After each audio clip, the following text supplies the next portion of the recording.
Bonjour, nouvel épisode du World Tour Watching Challenge et aujourd'hui on va au Portugal.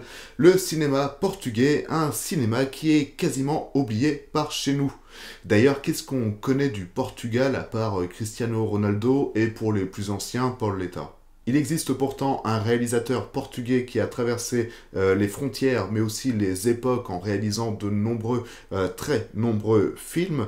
Il s'agit de Manuel de Oliveira, qui a notamment réalisé Non ou la vaine gloire de Commander, ou encore une belle adaptation de La princesse de Clèves avec son film La lettre. C'est un cinéaste qui a réalisé beaucoup de films, et pour cause, il a tourné jusqu'à sa mort, et surtout, il est mort à 106 ans. Donc il est de ce fait devenu le premier réalisateur centenaire encore en activité, et je crois même que c'est le seul à avoir obtenu ce titre à l'heure actuelle, en attendant bien sûr que Clint Eastwood survive encore une petite dizaine d'années, ou que Godard fasse pareil et nous sorte un film juste avant de mourir, c'est pas impossible. Mais bon, on n'est pas là pour parler vieille personne, puisque le film que j'ai choisi pour représenter le Portugal est un tout petit peu récent, puisqu'il date de 2012, il s'agit du film Tabou, et puis c'est parti. Aurora tinha uma fazenda em África, no sopé do Monte Tabo. The night is bright and gay, but I'm so blue. My heart must have its way, I must dream of you. That's why I cry into my lonely wine. Lonely wine. Le film débute sur une image en noir et blanc nous montrant un explorateur, enfin quelqu'un qui est habillé comme un de ces colons explorateurs du début 20e, fin 19e. Il se tient debout au milieu de la jungle et il a l'air un peu abattu, un peu las.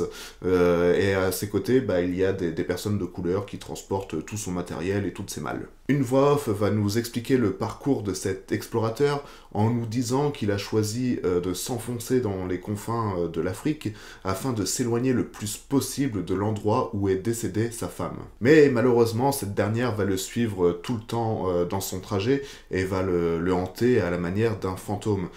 Si bien que notre explorateur, au bout d'un moment, va décider de se jeter dans une eau infestée de crocodiles afin de mourir. Et cet acte a, semble-t-il, forgé une légende qui raconte que parfois on voit un crocodile à l'air mélancolique qui est accompagné d'une femme d'un autre âge. C'est beau, c'est poétique, mais c'est pas du tout de ça dont va parler le film. Et oui, parce qu'en fait, toute cette histoire qu'on a vue était en fait un film qui était regardé par un de nos personnages.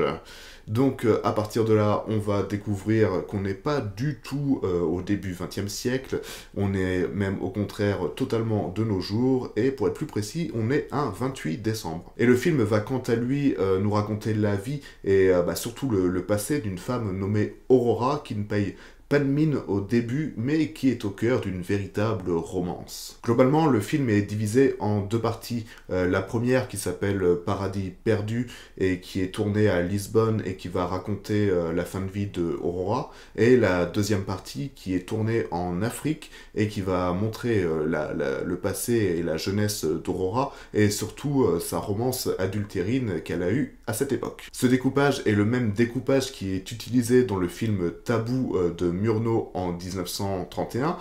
D'ailleurs, le titre du film est le même, mais la comparaison, pour moi, elle s'arrête là. Alors oui, d'accord, le film va rendre de nombreux hommages à son ancêtre, on va être concentré sur cette romance, il va avoir de nombreux plans qui vont être très classiques, et une lumière qui va être aussi très classique de ces films muets des années 30, mais ça suffit pas à mes yeux pour faire un bon film. La deuxième partie du film est certes assez intéressante avec ce parti pris du réalisateur de rendre hommage au film en noir et blanc avec justement l'utilisation du noir et blanc mais surtout de limiter le plus possible le langage, de fait qu'il n'y ait presque aucune parole si ce n'est celle d'une voix off qui sert un petit peu comme les intertitres, comme vous savez les cartons qu'il y a dans les films muets pour nous expliquer ce qui se passe.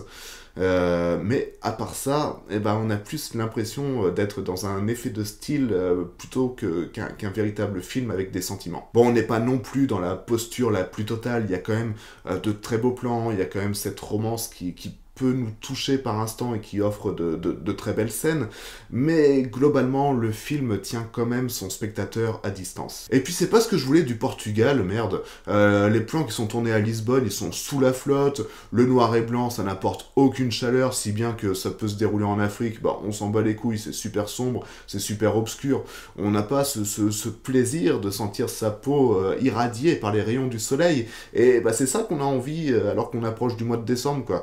Donc c'est ça que j'avais envie du Portugal, sinon j'aurais regardé un autre film polonais. Mais bon, bah c'est comme ça.